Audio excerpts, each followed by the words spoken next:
South Africa's political landscape was jolted yet again today as one of the nation's most influential labor unions announced it would sever its long-standing ties with the African National Congress, ANC.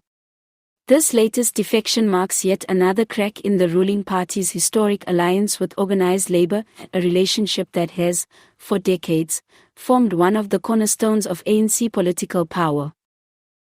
The announcement came during a press briefing in Johannesburg, where union leaders accused the ANC of abandoning the working class and siding with capital over labor.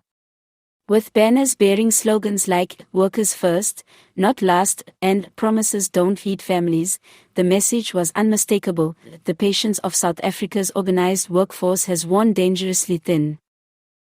The union, which boasts hundreds of thousands of members across key industries, was once a loyal pillar of the ANC-led tripartite alliance alongside COSATU and the South African Communist Party.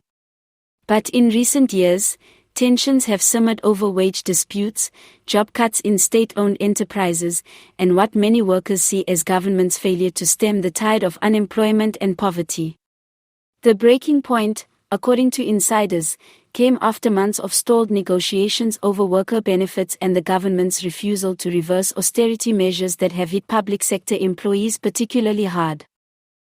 Union Secretary General Thabo Masiko delivered a scathing address, declaring, "We can no longer align ourselves with a party that has forgotten who put them in power." The ANC was built on the shoulders of workers, yet today those same workers are burdened with rising living costs, low wages, and vanishing job security.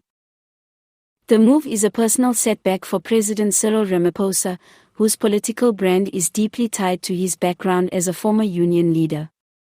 Once hailed as a champion of worker rights during the fight against apartheid, Ramaphosa now finds himself painted as a leader out of touch with the very constituency that helped catapult him into the presidency.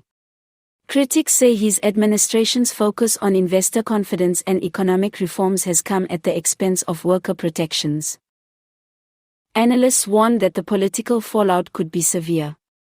With national elections looming, losing the backing of such a large and well-organized voting bloc could erode the ANC's dominance in traditionally loyal strongholds.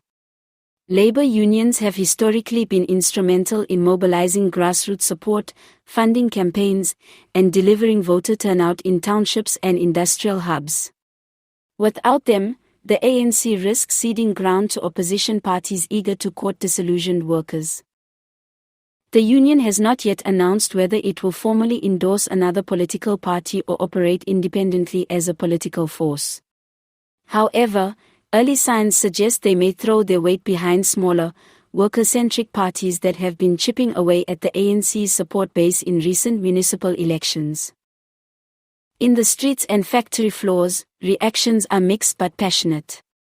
Some long-time ANC supporters feel betrayed and vow to vote differently for the first time in their lives, while others remain hopeful the party can mend the rift before it becomes permanent. For now, the message is clear: the once ironclad bond between the ANC and organised labour is showing deep fractures. Unless Ramaphosa can quickly rebuild trust with the country's workers, today's blow might be remembered not just as another union walking away, but as the beginning of a larger exodus that could reshape South African politics for years to come.